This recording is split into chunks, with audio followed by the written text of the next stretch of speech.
premier devoir à vie de mon élève en pause américaine en gel. Allons-y. Alright, donc, c'est sa première pause ever, right? On voit que tout de suite, il y a de la rougeur, la manipulation de la peau a été un peu plus difficile, un peu agressif, puis même au niveau de la préparation de l'ongle naturelle, on voit des stries dans son ongle quand même beaucoup, donc il y a quand même eu un surlimage à ce niveau-là.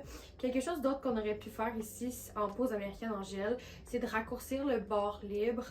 Ça peut venir nous aider là, à juste garder un contrôle sur notre produit pour la prochaine fois. Ensuite, au niveau de la pose des prothèses, est-ce que c'est une bulle ça? On dirait que c'est pas une bulle, mais c'est un poil, genre. On va lui mentionner. On voit définitivement qu'il y a un débordement de gel à l'extrémité. Elle va apprendre à gager la quantité de gel qu'il y a sous sa prothèse avec le temps, avec la pratique, mais on va lui mentionner tout de suite. Ensuite, au niveau de l'application de la prothèse, au niveau de la cuticule, je dirais que c'est quand même assez proche de la cuticule, considérant qu'elle a eu un peu plus de difficultés avec la sécurité de la peau à l'étape 1. Normalement, c'est quand même une belle distance, mais pour le devoir 1 des élèves, normalement, je leur demande de le poser un peu plus loin pour avoir plus de jeu. Ensuite, on va aller voir la préparation de la prothèse. Donc, effectivement, ici, on voit qu'on a eu un peu plus de difficultés. Là, la cliente a saigné un peu, étant donné la manipulation de la peau. Autrement, la préparation de la prothèse est super belle. La démarcation est effectivement réduite, puis la prothèse est fondue dans l'ongle naturel. Ça, on aime. Ensuite, au niveau des formes, amande, super beau, rien à dire. Stiletto, c'est quand même très bien. Stiletto, on dirait que les parallèles auraient pu être un peu plus droites après le point de rupture.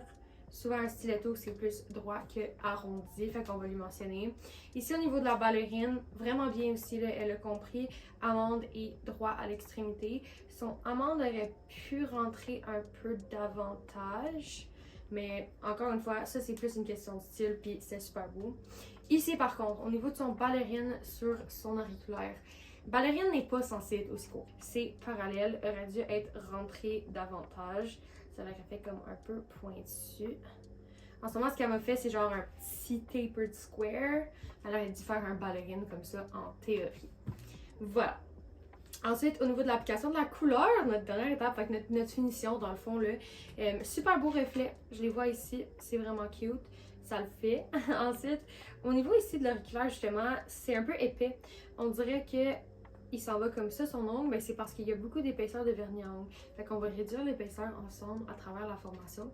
Puis on a aussi un débordement ici dans la cuticule du vernis qui a spread. Ça aussi, c'est quelque chose qu'on peut facilement aller travailler ensemble, le contrôle de son produit.